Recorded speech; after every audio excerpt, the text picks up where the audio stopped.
If you've ever been disillusioned, disappointed, or discouraged in your search for love, and you know there has to be a better way to find the healthy, soul-filling love you've always longed for, then you've discovered the podcast for you.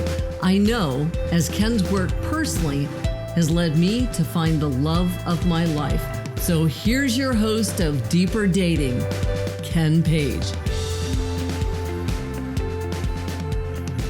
Yue, Julie, I am so delighted to have you here. I enjoy our conversations so much. You have so much kind of sparkling, human, caring, thoughtful insight about the whole world of dating. And you're just some of the smartest and funniest and most insightful people I know in this arena. So I'm just honored, and I just feel like we're all in my living room together, but having a really large audience who get to hear all that you have to say. So I'm just thrilled to have you here. And this is a special time because you've done so much work. Your kind of empire is growing and growing. Your collaborations are growing. Your audience is growing, and you've worked with so many people. So your wisdom base is growing constantly at the same time, and you're always day by day questioning and exploring. So I am excited to have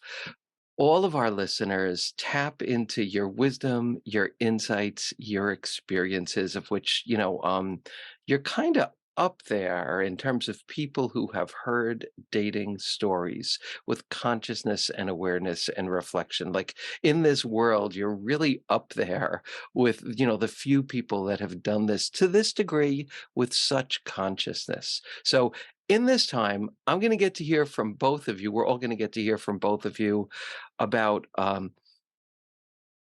the insights, the hacks, the keys, the paradoxes, the things that you have found most important that you would like to share with the audience about this entire world of dating and finding love. So let's jump in. Either of you who wants to just start with one key insight that, like, for you just at this moment really stands out, and then we'll just take it from there. Well, Ken, first of all, thank you so much for having us on your podcast. It's been such a pleasure getting to know you. And Julie and I always say, if we're ever having a bad day, we just channel Ken Page, and Yes, we do. all of a sudden our confidence meter is up. We are bright and happy people. Thank you for always providing a safe space for us to share our Yes. experiences. And I guess Wow, to thank you. answer your question, the one key insight or nugget of information is that we often look at dating as a destination. The destination is the relationship. But from our 7 years of doing this podcast and personal experience, dating is a constant evolving experience with no destination. It's one big social experiment. Mm, And once you land in a relationship, that opens up a whole other realm of experiences. So we can look at dating as a constant evolution, constant change, then we won't be so outcome focused. We'll be more present in what we're learning in the moment. And along right. the same lines, I truly believe that there's no the one for you, for anybody. There's the one who's right for you right now, who's willing to do life with you. And that's the person you Mm. cherish and you really want to focus and prioritize your energy on. But don't think of the entire lifetime of your dating experiences as searching for the one. So that's so interesting because in a way you're saying there is no one, no like No. grand transcendent just one, but the task in a way is to make the person you're with the one. Yeah. Absolutely. That's great. Absolutely. That's great. Thank you. Thank you, Yue. How about you, Julie? Any kind of first insight that comes to you? What comes to mind for me is when Yue and I started this, we thought that when we started Dateable, we thought every story would be about, two people dating, meeting each other, finding their person, as UA said, that could change over time. And what we've realized is that dating is actually so much more about ourselves than the other people. We're always Mm, thinking about the people that ghosted us or the people that rejected us. But ultimately, it's really coming back to our own fear of abandonment or our own worthiness of a relationship.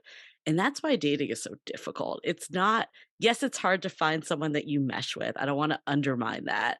But what's really challenging is that we take it so personally, in that it really is a mirror of our own state.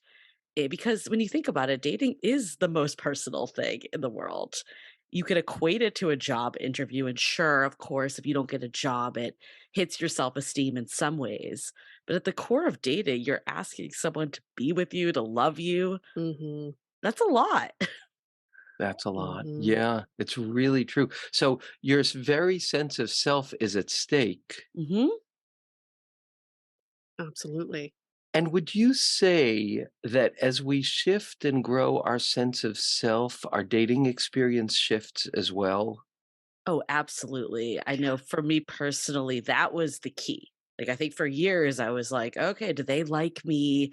I need to get past that third date, to prove my worthiness. And when you start to shift out of that mode into like, I'm freaking awesome, I'm a catch, someone would be so lucky to be with me. Of course, there's a lot of work that builds up to that. That's when dating really changes completely because you're not looking for someone to fill a void. I think that's like an alchemy that we getting to do the work that we do get to see is this amazing thing is that when you make that personal change, your dating experience actually changes too. It's so true. And it's a really, really wonderful thing. Oh, I have 20 million questions. Fire Um, away. I will, but I have one question I want to ask first. And if you're okay with this, could you each talk about where you are in your dating journey and kind of maybe the biggest learnings that have gotten you there? Yeah, such a great question. And to answer that question, I think as our dating journey changes, I find for myself, my taste in people Yes. change as well. Yes. Yes. So when you come to another level of consciousness when it comes to dating, you end up gravitating towards people who are in a similar realm. Hmm. So where I am currently at is recently ended an almost 5-year relationship Oh, after discovering infidelity on his part. And this ouch. was the ultimate test, I think, of my resilience and my capability to love. And while it was absolutely detrimental and traumatic, when we're talking about this main character energy that Julie was just describing, that dating is about you, it's not about the other people doing stuff to you. I had a choice to really think about an experience like this. Is this the beginning of my story or is the end of my story? And Hmm. if I were to create a movie out of this, Mhm. this would be the beginning scene. This is the beginning scene that inspires greatness to come. And I think that is where I am right now is really leaning into my main character energy and letting this really unfortunate opportunity inspire beautiful things. Wow. Wow. I remember reading this quote by a spiritual teacher I really respect. And he said, in the divine tribunal, betrayal of a loved one is the greatest sin of all. Yeah. Wow. And yeah, the betrayal of that. And I just want to acknowledge that, the devastation, but also I love the concept of the beginning of what's next Mhm. for you and the kind of holding of that. As an EMDR therapist, EMDR is a is Mhm. a technique working with trauma, but at the heart and soul of working with the trauma, the question is how do you see yourself? That's how the EMDR therapist kind of and the client see growth and progress is the sense of self in relation to this traumatic event and how that shifts and that defines health, Oh, healing, and growth. And to me, that's just kind of what you captured. Um, and it opens up this whole arena of the pain that happens in dating and that can happen. And the hurt to self-esteem, the disappointment, and the Hmm. handling of that. Such a Yeah. huge, huge piece. For listeners who are coping with that kind of disappointment, that kind of hurt, like at this time, any thoughts you want to share, both of you? I think at the end of the day, like we are clearly proponents of relationships. We do a podcast about dating and love and relationships. But the most important relationship you'll ever have is with yourself. Yeah. So the more that you can lean into that, whether you're single, whether you're in a relationship, it doesn't matter. We have a very popular term that our community loves, master dating, where you go out on a date by yourself. So we have people putting up pictures of them out at a winery or going to a movie themselves, whatever it may be. And we love that term because I really believe that regardless of your relationship status, the relationship with yourself is something to keep nurturing. And the more like at one we can have with that relationship, that's when you don't need a partner. You just want one. Yeah. Wonderful, wonderful. Yeah, yeah, thank you, thank you. And Julie, how about you? Oh, Yue, yes. I was just going to say very quickly for anybody going through this, it's you'll get advice about moving forward and taking that next step and the time heals everything, or you'll get advice of people saying, really feel the pain and go Mhm. through all of the stages of grief. And from what I'm currently going through, I feel like being present is the best gift I can give myself, and I don't want to ruminate in what has happened. I can still feel those feelings. I also don't need to put pressure on myself to progress each day and distract myself and keep myself busy and no time heals all. I get that. I get the concept, but I think to be very real with ourselves and to sit in the present moment of what you're feeling is probably the best gift you can give Mhm. yourself. So, in other words, kind of not feeling like you have to marinate in it because that's what healing looks like, and not feeling like you have to move on because that's what Yeah, healing looks like, but A being with your heart 1000%. where you are right now. Yes. Yeah, I mean, I think that's such an essential act of self-honoring. That's beautiful, yeah. And beautiful. it probably changes every day where you're at, and Every that's day. okay. Every day. Oh, Every how many hour, times a it's day? okay. Yes. So true, so true. Yeah, thank you. Thanks for sharing that, Yue. Thanks for sharing that with us. And Julie, would you share anything about your Yeah, journey? absolutely. Like I'll play off that a little, but like when I'm now 2 years into a relationship and we're moving in together. So taking that next step, there's a lot of Wow. boxes everywhere right this minute as we speak. So which has been really great. I think like for the first time in my life, what I think separated this relationship from everything in the past is that I can be utterly myself. I can state my Mhm. needs. I know they're going to be listened to, most of the times met, or if they're not met, there's a reason why it doesn't work for my partner and I need to hear that out. So, this is the most healthy communication I've ever had in a relationship. Yay. Thank you. And this is from someone that did not always have it, which is why it's a win for me I because like relate. for Yeah. yeah, for years I was either in situationships or just, endless cycles of dating, or I was in an on again off again relationship for 5 years pretty much. Like it wasn't consistent 5 years, but still too long when I look in retrospect because this person could never give me what I needed and I couldn't walk away from it because I thought it was the person. So over COVID, I remember giving it like that kind of last, we're either doing this or we're not chance. And Yeah.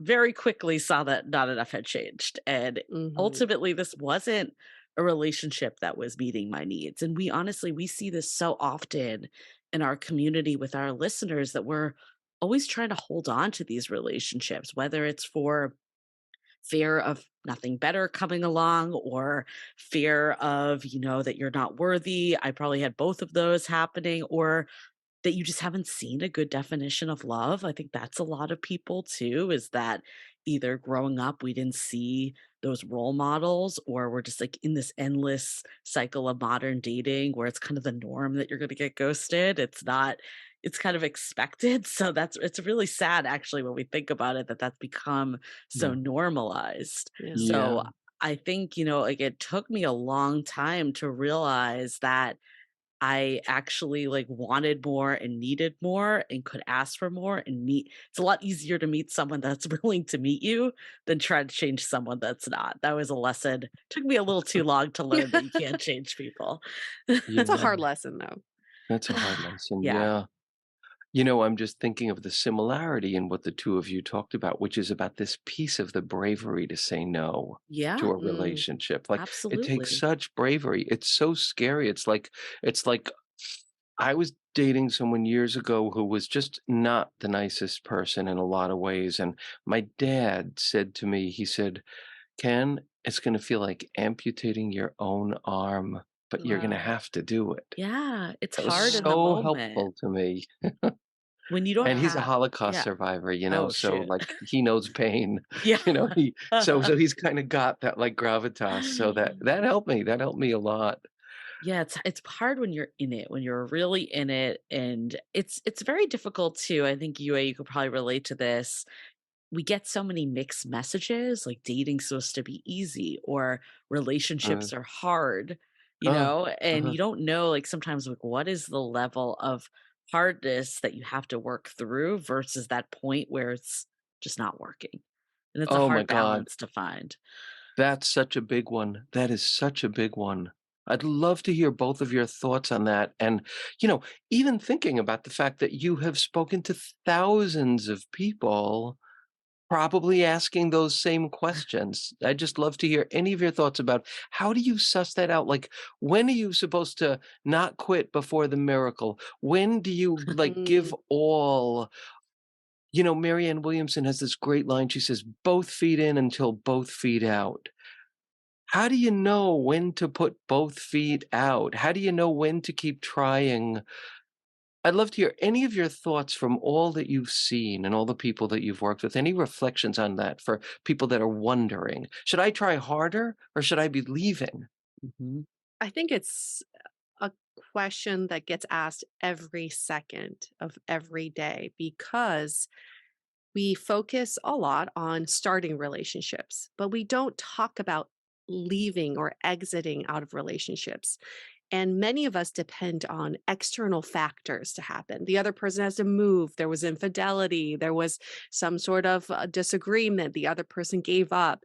But when you are put in the driver's seat of stepping out of a relationship, it's a lot harder to make that decision because that would be based on your needs not being met. You're not being valued in this relationship. Do you actually see that?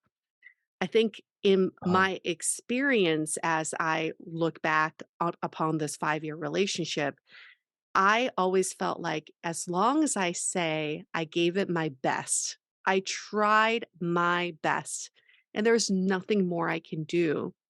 And if it's still not the relationship I want, that is a point to leave.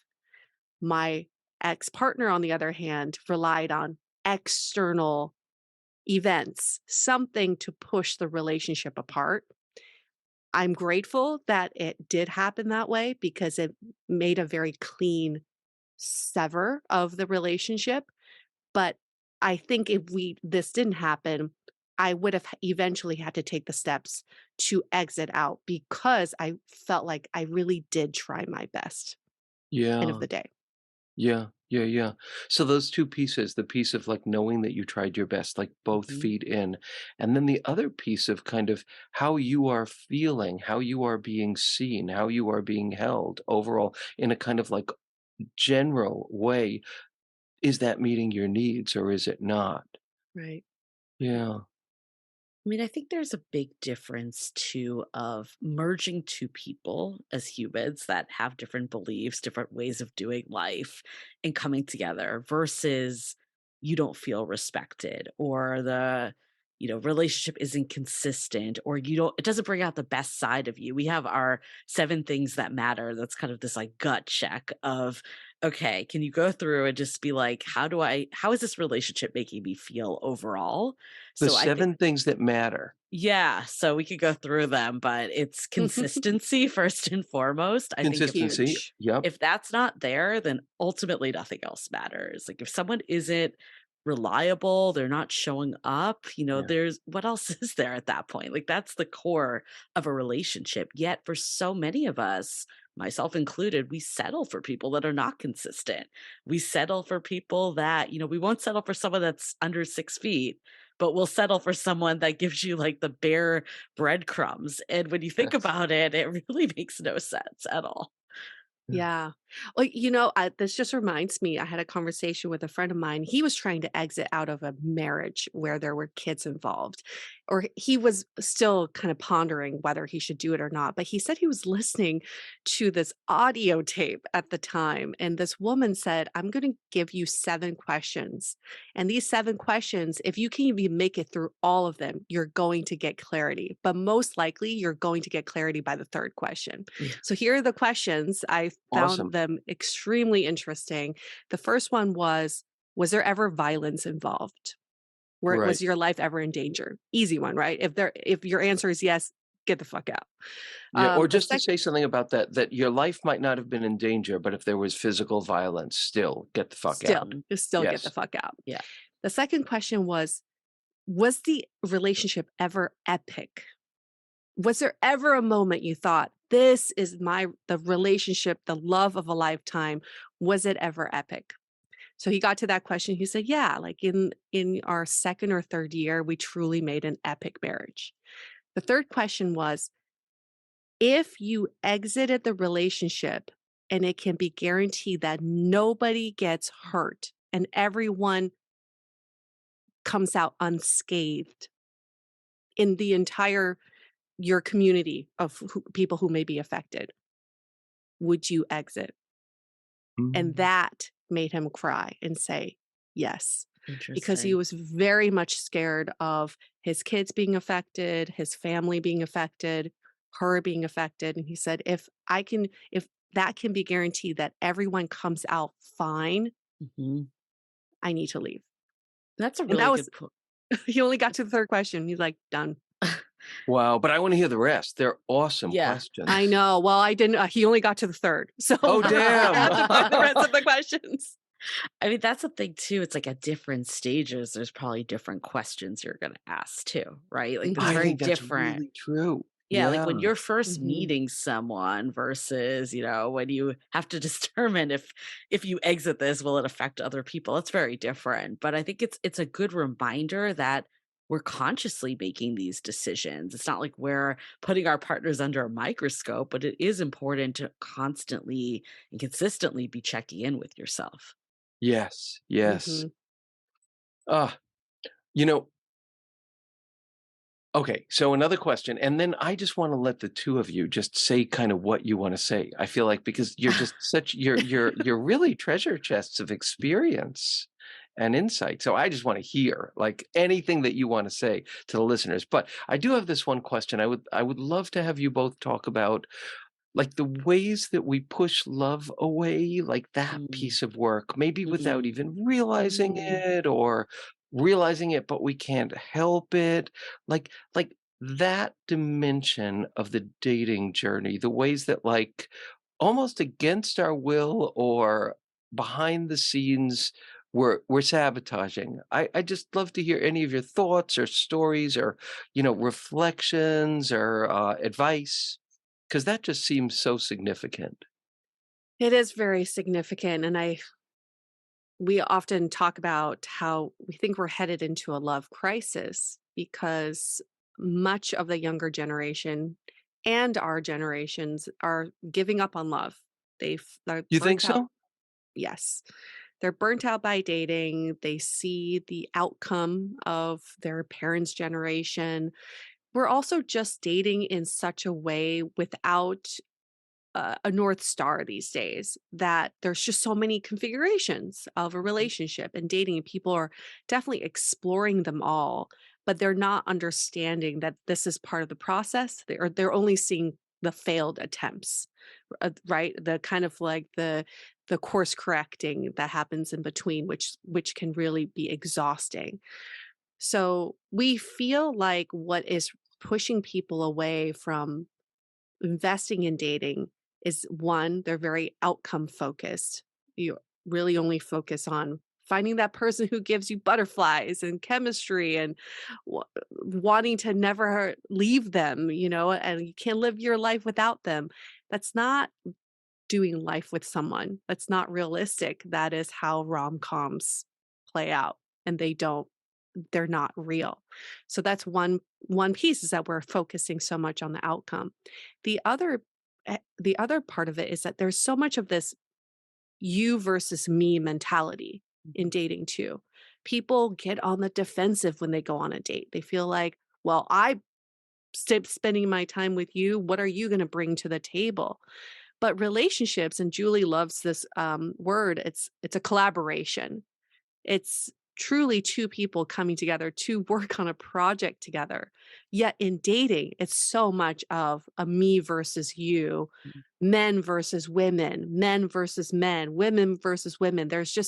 There's always an enemy on the other side that you're trying to collaborate with eventually. It's a very contradictory way of doing life with someone. Yeah. Wow. Those are really deep things. There's so much to that, and that's such a kind of snapshot of what dating is like now for younger people in this kind of very sad state in a way. Thank you. That was really fascinating. You were going to say something, Julie, too? Yeah, we have a term that we call relationship chicken, which, Mhm. feeds into what you was talking about. It's basically we do the exact opposite of, what we would need in a relationship while we're dating. And we're so afraid to show our cards that we basically end up making no moves at all. We don't want to be the ones to define the Oh relationship my because we God, don't want to that's so show, great. we don't want to show that we're like invested. But at the end of Mhm. the day, if you're in a relationship, you need to show you're invested or it's not going to last. So it's so funny that the behaviors at early stage dating are so opposite. And it goes back to what we were talking about earlier of you know, at the very beginning of like what's the line of working on a relationship versus throwing in the towel. And then also what you were asking about sabotage. We feel like things should just go well once we meet that person. Everything should be perfect. So the second there is any conflict, we bounce. And the reality is there's going to be conflict in every single relationship. It's 2 different people coming together, again, bringing it back to this is a bad relationship because you don't feel respected versus it's just merging of 2 people. If it's merging of 2 people, the biggest mistake is getting out at the sign of any conflict. Because Yeah, guarantee you'll find it with someone else after that mini honeymoon period wears for off. sure. Or Yeah. different conflict with someone else. Yeah, exactly. Yes. Yes. What about like kind of the state of affairs for maybe I'm going to kind of break it down. We talked about younger people. Now let's talk about people maybe in their 30s, 40s, early 40s, like that crew. And then I'm going to Mhm. ask you about like people beyond let's say 30s and 40s. Like what do you see there? Like any insights about that? I mean, it's a broad group of people of all different orientations and gender identities and, life circumstances, but still, I'm really curious about like any kind of global things that you've seen. And that's our group. Julie and I are in that age group, and we always say that we straddle two worlds. We straddle the traditional old world of doing things and the new world. And there's just so much learning along the way. Part of us are in our generation are still we're still embedded in the traditional gender roles or how dating should work and dating for love, dating for marriage. And the other side of us is we want to embrace this new world of non traditional relationships.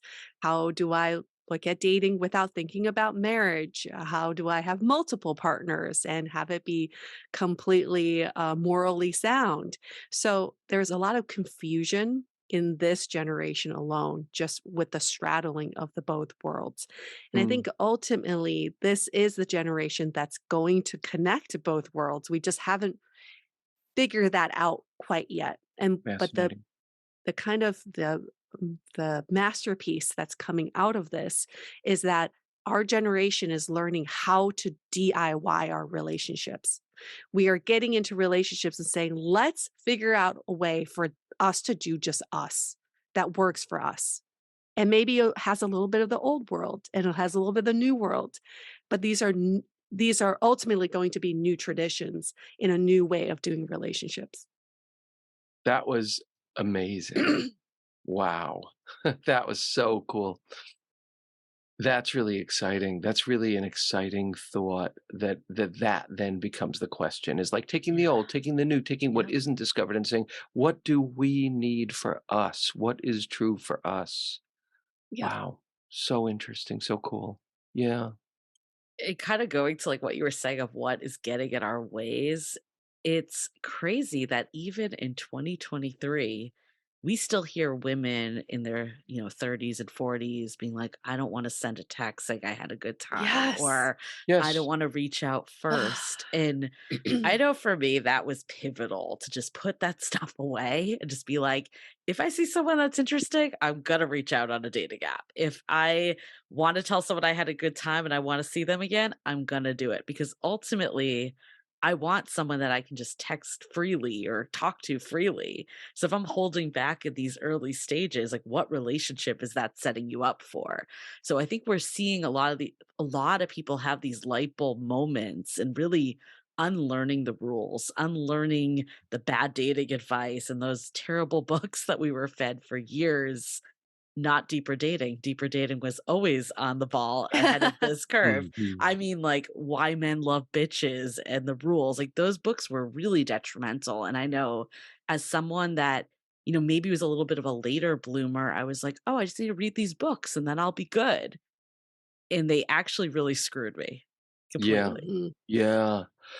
That brings up such an important point, like I mean this kills me. Like I see men all the time. They've just heard all of this shit Yeah. about what an alpha man Oh, is Oh my so and gosh. bad. like how you Yes. have to, just but men are tortured by this and Yes. women are tortured by this message of like femininity and if you want Ugh. an alpha man, you have to embrace your feminine and these things just It's they so bad. break my fucking heart and they piss me off, Ugh. and as a I queer could. person, I just am so grateful to the queer community to like, for kind of leading us out of this gender binary into so much of a richer spectrum. But it's complicated, right? Because we still have the old patterning. Like Yeah. we know we want this freedom or liberation. Maybe we don't know that, but assuming we do, but we're still stuck in the old places too. And that makes it hard in a relationship. I'd love to hear your thoughts about people who are stuck in that. They want more freedom from gender Mhm. role rigidity but also, like, it's inside of us. Hmm. Any thoughts about that?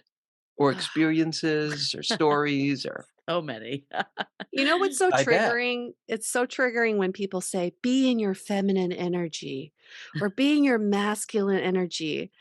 We often hear this from successful independent women who will take charge of every other aspect of their life Yeah. except for their love lives. They're Yeah. sitting ducks, waiting to be picked, waiting to be texted, waiting to be called, waiting to be matched. Yet uh, there's this all this advice telling them, be in your feminine. You want to be the one dropping your handkerchief and waiting for the man to pick it up for you. Yeah, every other aspect, go get it. Yeah. Go be a CEO. Your favorite position is CEO. Go get your household. Go have a kid on your own if you want to. You can do everything else in your life, but oh, when it comes to dating, you gotta fucking wait.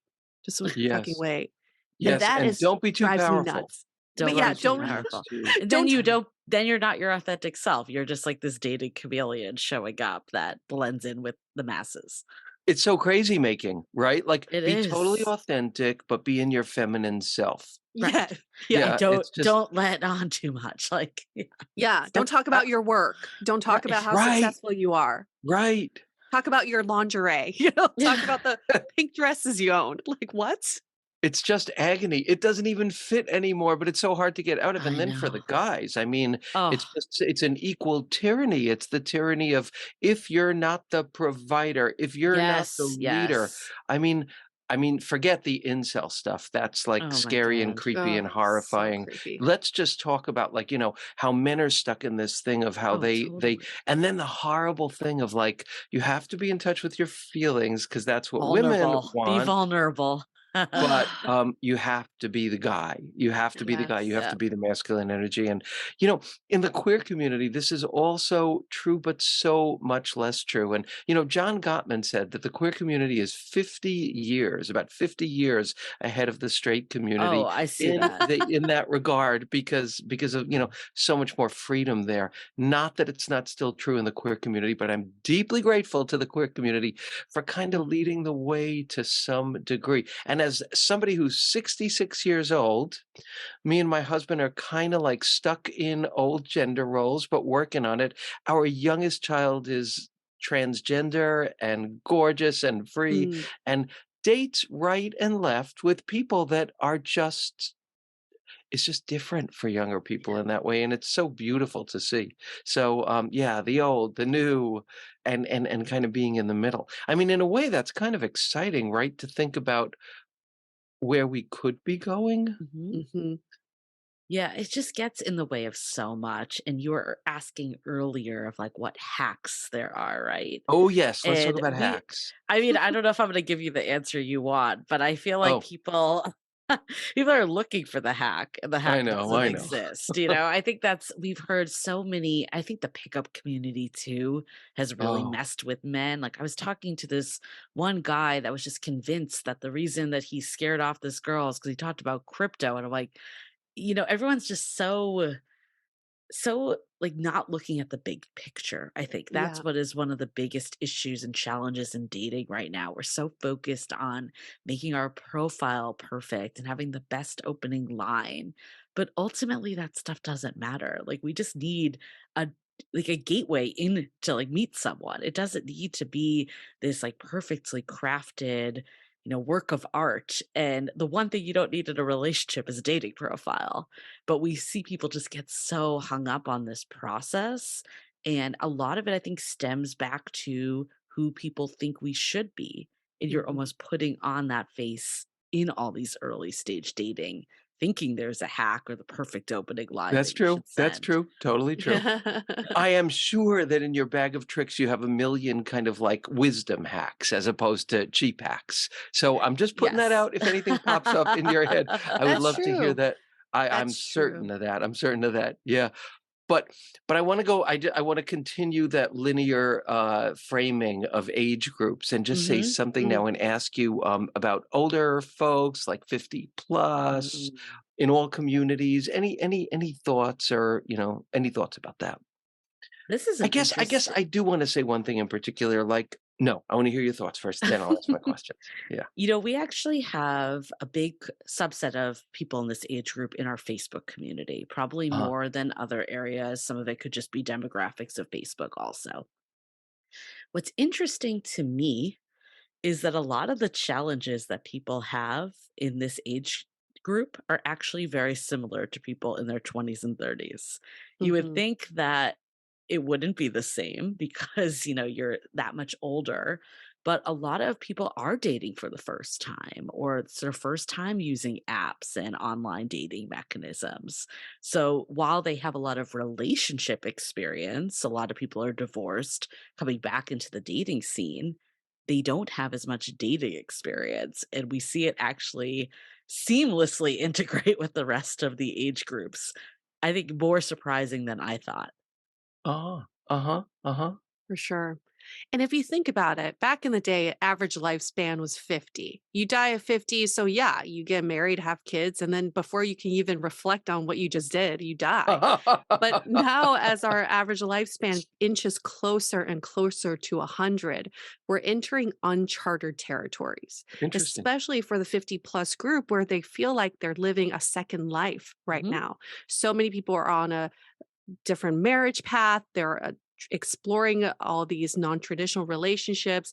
We have a wonderful guest on our show, May Lee, and she's she is engaged for the first time at age 57, and she Mm. feels like it is the first time. This is the first time she is experiencing something, but it's later in life. And when you think about it, the last 50 years, nobody really talks about. People just think you eventually get retired and then you just live a good life, or yeah, and then it's somehow you just do that. But if you had to continue that for 50 more years, there's a lot of reinventing of yourself that has Mhm. to happen. You have to reflect on the first half of your life and then reinvent accordingly. So what we're finding in this age group is that there's a lot of exploration. A Yeah. lot of people just like what Julie was saying, feeling like they're dating for the first time, because some of them truly are figuring out what STIs are, how to have safe sex, all of it. They're basically teenagers, just as an older With age group. experience, yeah. Right, maybe teenagers with a bunch of baggage too. And, Yeah. could you say something about the difference for heterosexual men and women, the difference of experience for single guys who are in their 60s and 70s, let's say, versus women who are in their 60s and 50s, 60s, and 70s? Anything This about the differences you've noticed? Mhm. this is, I mean, of course, this is just our subset of people that we've noticed. So take that for what it Right. is. But we've actually seen a lot of women in this age bucket that don't want to get married again, Yeah. Yeah. that Ah, they uh-huh. want more casual relationship. Maybe they want to fall in love again, but they don't necessarily want to get married and have that whole Yeah, yeah, traditional yeah. world. And we've haven't seen, like, I mean, I think everyone's different when they come out of divorce. There's some people that never want to get married again. There's people that want to dive back in, but there has been like a bigger noticeable shift towards the hetero women than we've seen with hetero men. Again, though, just a subset, everyone is different. Yeah. M Gotcha. my parents are very close friends with this retirement community near their home, and they told me that the trend is really well, first of all, men die earlier than women, so you have a lot more single women in their 60s and 70s in these retirement communities. You do, yeah. And many of them do not want to get married again or have a serious relationship, but they love dating because they've never done that before. And the men in these retirement communities are desperate to be in relationships. They're desperate for companionship. So as soon as they enter these communities, they want to be coupled up right away. They're looking for their safety net. They're very much looking for a second, third, fourth, whatever marriage they're on. They want to get married. So there's a conflict within the community where the women are more like, let's just date around. Let's hang out. We can be companions. And the men are like, come on, let's let's put a ring on it. Let's settle down. This is wild to hear. This is really interesting because my experience is kind of the polar opposite. Mm. Interesting. Yeah, yeah, yeah, because what I've seen is guys in that age group only will date women 20 years younger Oh gosh. Mm. because they can. They're like a kid in a candy store. They're most like these are terrible generalizations, but it just is something I've heard and seen a lot. 20 years or younger because they can. The women, can't in the same way. They just don't feel like the market bears that in the same way. Guys are like kind of kids in a candy store because they have so many options and they're so in demand because there are so few single men who are like eligible bachelors. So I have seen women like just mourn the fact of the immaturity Mm. of men in Yeah. their age bracket. So hearing what you're saying gives me a little bit of relief, but it's Yeah. interesting these different perspectives that we've seen. I was gonna say, Something I've to know. actually seen women dating younger a lot of times. Like, Yes. I It's don't a new thing. actually don't see that. I think what you're saying is definitely like the stereotypical what you've heard all this years, but that definitely isn't what we're seeing anymore. So, of course, all of our sample sizes are just a subset. There's gonna be Yes, people yes, that fall yes. into all these buckets, but we've actually been seen and feel like it's almost empowering that women are dating younger and they're not feeling held back by this as much. I love this. This is so interesting. Maybe this is a trend that I haven't noticed yet, but that you're starting to see happen. Or it's just you make what you want. I think that's ultimately at the end of the day, like I think that's there's a true. lot of stuff that's fed to us, like once you get to a certain age, you can't do this. And that's just not today's world. Like people aren't just getting married by 30 and then you're done if you didn't do that. Like people are dating at all ages, coming in and out of the dating market. There's no rules anymore. And I think you Hmm. ultimately need to just find what works for you and recognize like when something's a limiting belief, it's getting in your way versus actually reality. This is a theme, I think, of this entire conversation. What you just said and what the two of you, it's the DIY kind of Yeah. concept Hmm. that, that we are crafting this based on our relationship, based on who we are, that it's more like an open palette, that there are possibilities that we're creating. I just want to acknowledge the vision that you're kind of offering to people here, and then the questions that go with that. Like the Hmm. questions of what do you really Hmm. want? What do you envision for yourself? What do you picture dating should be like? What should sex be like? What should your Yeah. gender expression be like? You're kind of you're this is like what I hear you both saying is an invitation to a greater originality and freedom in constructing what you want dating to look like. Is that true? Yeah, absolutely. You design your love life You ultimately. do. You do, because you can't predict what the future holds, and you can't predict what the tomorrow you will feel like. But in dating, if we are looking for a monogamous partner, we're in an exciting time where we can DIY our relationships. And we just want to find someone who wants to DIY with us. We don't have to have all the answers up front. This is a collaborative effort between you and this person who wants to evolve this relationship. We had a guest on our show. He's a high school friend of mine. His name's Chris. He'd been married for 10 years to his wife, hetero relationship. Mm, They had 2 daughters. And he said, I really feel like I'm not being my authentic self. I feel like I am a woman and I feel like I like men.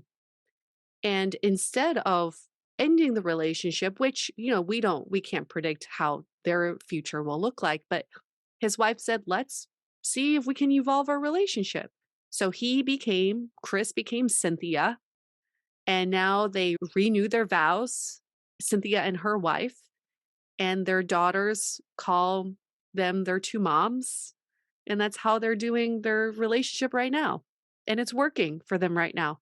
So Wow. Yeah. that is after 10 years of marriage, you could have a completely different relationship for the yeah. next 10 years. You just have to have the right partner who wants to explore that with you. And if they're not willing to, that's okay. That is the end of that relationship. You still received a beautiful gift out of it, and now you can find someone else for this next phase. And it Mm. doesn't even have to be as extreme too. It could No, even just be no. like, I mean, it definitely can be, but it doesn't have to be. It could just be like, this is how we communicate. This is how we work together. Like coming up with whatever rules of engagement work for the two of you. It can be as simple as that as well. Yeah. Yes, yes. I find, yeah, after 14 years with Greg, I am now just finally noticing patterns in his behavior and my behavior that I never knew. Like, I Mm. just feel like there are different wavelengths. There are like quick wavelengths where you see things quickly. And then there's some wavelengths that you don't notice for 10 or Yeah. 15 years. It's slow, slow awareness. And then that changes things. And we're seeing these different parts. Our love remains really consistent, but there is a crafting that has to happen around these new Mhm. insights. Yeah. So I think of the two of you very much at the forefront of this DIY, of this recrafting, of thinking creatively in this way Mhm. and seeing what's coming, what's been, what's getting woven together out of all of those strands. And I love your being questioners at the same time. And I just think this is really exciting. And I'm excited to think about bringing you back Mhm. to help our listeners think about how they can DIY their dating journey. their relationship life, their presentation of self, their expression of self, what they envision, because we are kind of creating a new world. Yeah. And I love the vision and the way that you're thinking of it. I think it's really exciting. I haven't heard it before. I think it's full of hope.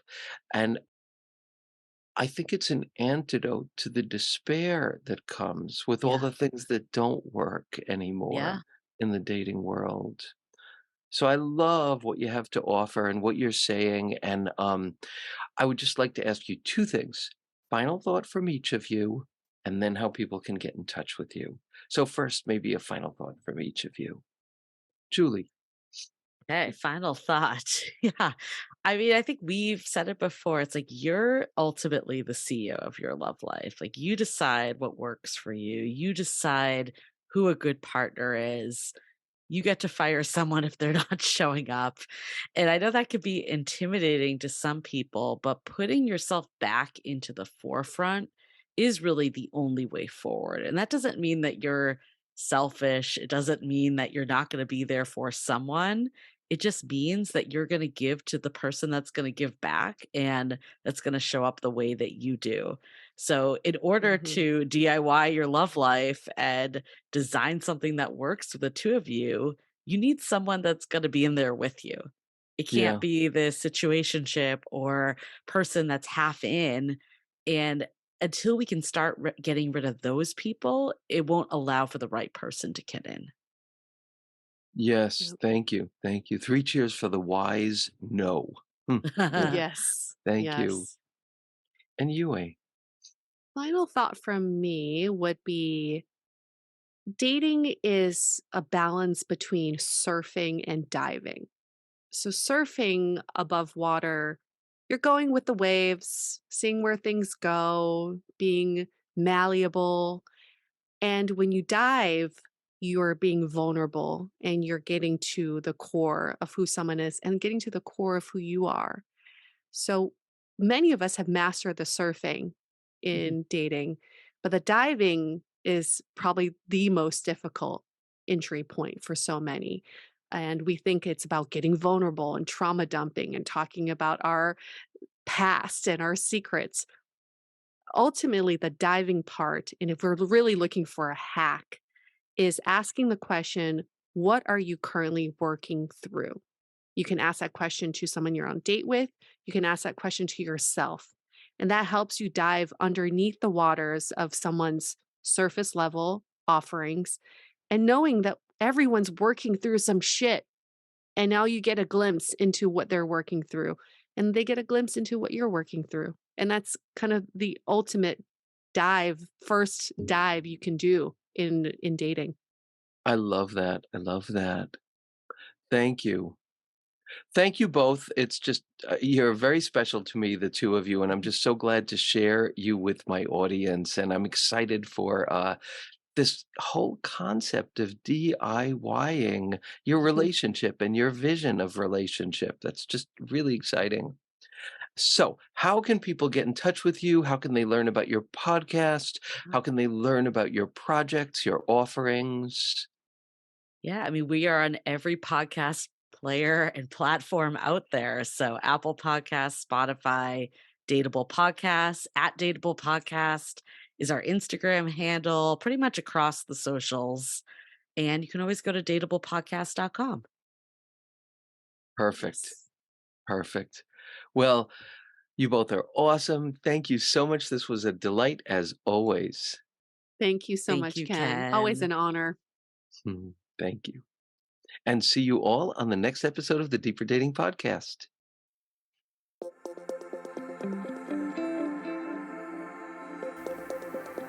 And that's it for today's episode of Deeper Dating. Be sure to go to deeperdatingpodcast.com as Ken has a few more gifts for you. Then join us on the next episode.